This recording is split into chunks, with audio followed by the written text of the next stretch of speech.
Hola chicos, hoy vamos a continuar estudiando los haluros de alquilo, pero ahora vamos a ver las reacciones de eliminación.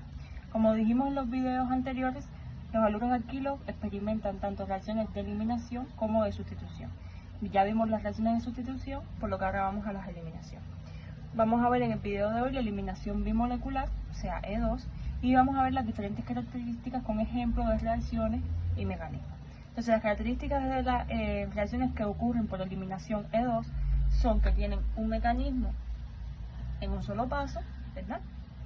Y entonces, aquí les explico brevemente cómo es el mecanismo de reacción. De todas formas, al final del video les dejaré imágenes de resumen para que lo tengan. Entonces, aquí vemos cómo ocurre el ataque. Entonces, el nucleófilo, en vez de atacar a nuestro carbono para ocurrir la sustitución del nucleófilo que ya estaba por el nucleófilo atacante, aquí lo que se hace es que el nucleófilo ataca al hidrógeno del carbono vecino, o sea, de carbono beta.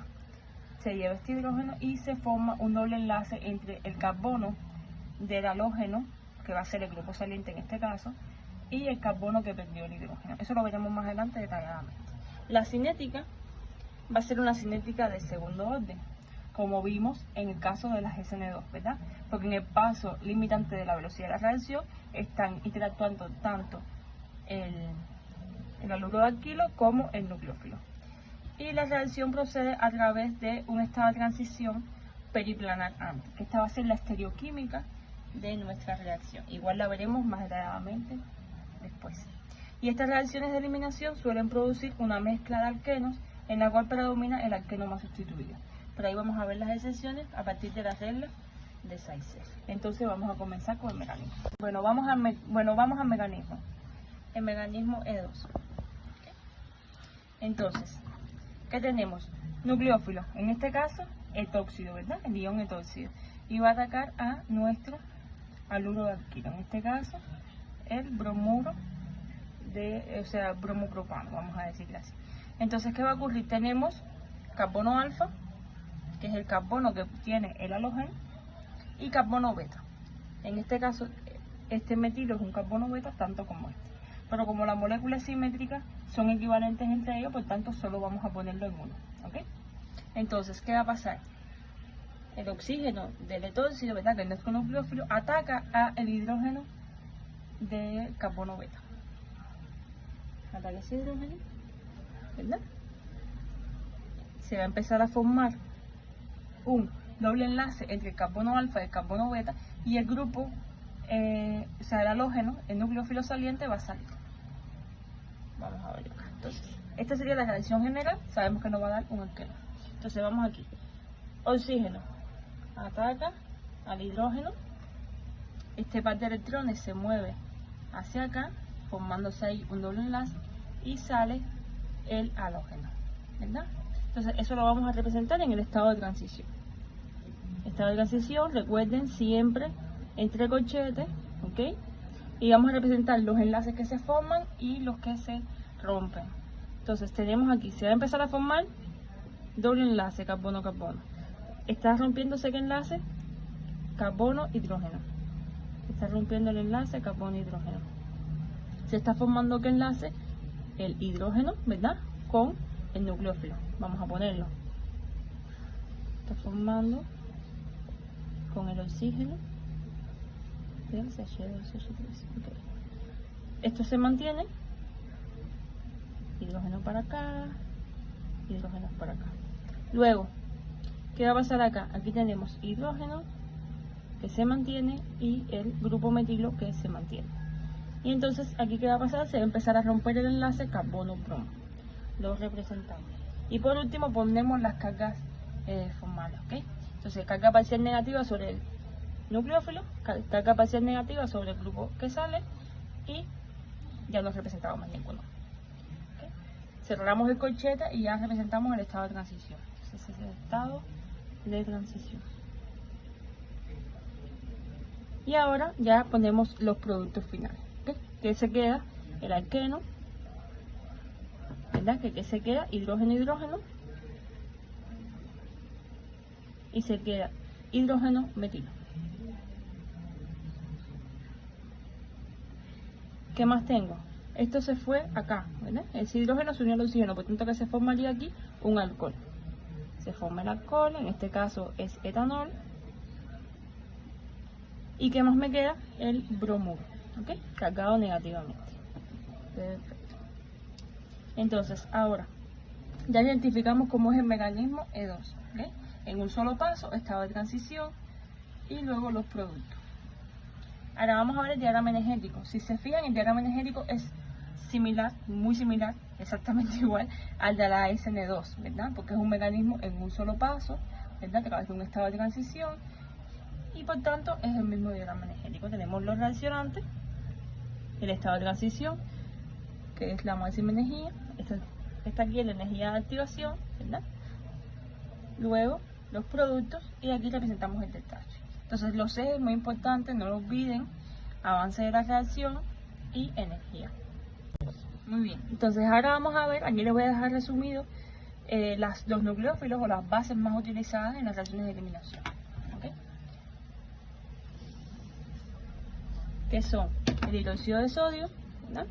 Etóxido, ion etóxido e ion terbutóxido. Entonces vamos a hablar de la regla de Zaitsev. ¿Qué nos ayuda la regla de Zaitsev? Si tenemos un carbono, o sea, un haluro de alquilo, como pasa acá abajo, que tenemos diferentes grupos metilos, ¿verdad? Que tienen entornos químicos distintos, por tanto no va a ser equivalente uno a otro. ¿Cómo escogemos cuál es el producto mayoritario de la eliminación? Entonces, ¿qué nos dice la regla de Zaitsev?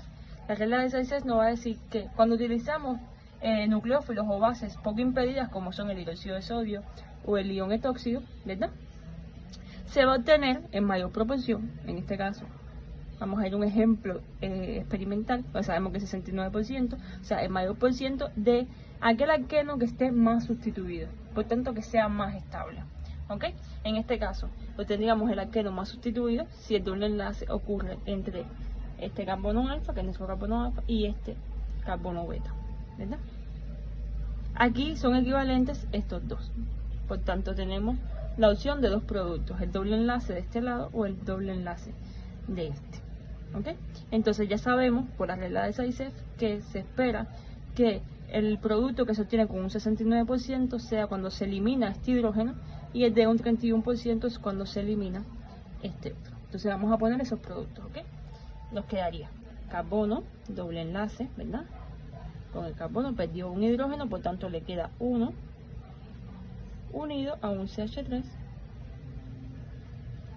Tenemos un CH3 por acá y un CH3 por acá. Ese sería nuestro producto mayoritario, el carbono más sustituido, el alqueno más estable, ¿ok?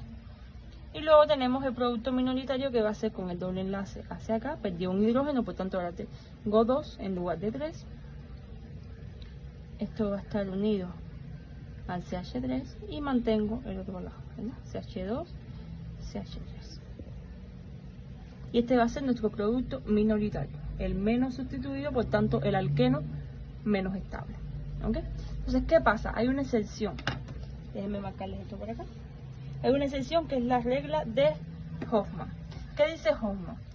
Esto se cumple, experimentalmente se ha demostrado que esto se está cumpliendo, pero hay una excepción que también se demuestra experimentalmente. Cuando la base que se utiliza es el terbutóxido, veámosla acá, donde podemos ver qué tan voluminosa es esta base, ¿verdad? Al ser tan voluminosa crea un nuevo impedimento estérico, aparte de que pueda tener la molécula en sí. Si ven, esta molécula y esta es la misma, ¿ok? Que es una molécula impedida, y a su vez estamos poniendo a reaccionar con un nucleófilo impedido, le es muy difícil acceder a los hidrógenos que van a dar el alqueno más estable. Por tanto, ¿qué prefiere?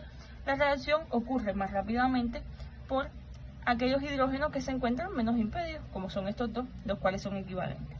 Entonces, aquí que tenemos posibles productos, este carbono, o sea que se elimine el hidrógeno de este carbono beta o el de este, porque este y este son equivalentes, ¿ok? Pues solo lo ponemos en uno. Entonces aquí va a ocurrir al contrario de en el caso anterior. Vamos a tener el 27% de aquel alqueno que es más estable debido al impedimento estérico. Vamos a pintarlo por acá. ¿Verdad? Doble enlace, carbono, ven, perdió un hidrógeno acá. CH3, CH3. y vamos a obtener entonces el mayor por ciento de aquel alqueno que es menos estable, pero al ser más accesible para el nucleófilo va a ser el que se obtenga más rápidamente y por tanto el producto mayoritario. Acá se lo vamos a poner. Sería CH3, CH2, carbono, doble enlace CH2 y el CH3. ¿Okay? Este sería nuestro producto mayoritario.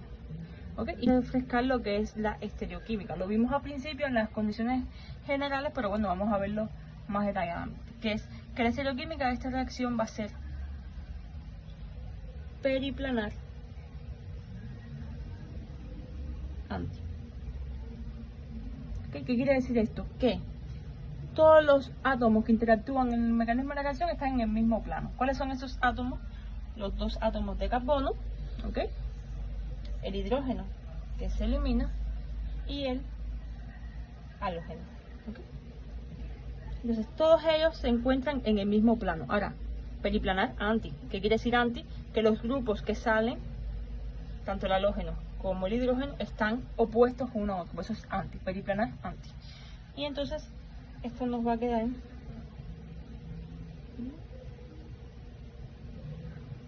así. Entonces, para que ocurra la eliminación E2 en la molécula, tiene que cumplirse este requisito, si no, no ocurre la reacción por este mecanismo, ¿ok? Tienen que estar los dos átomos de carbono, el hidrógeno y el halógeno en el mismo plano y opuestos uno a otro. Entonces esto sería todo sobre eliminación E2.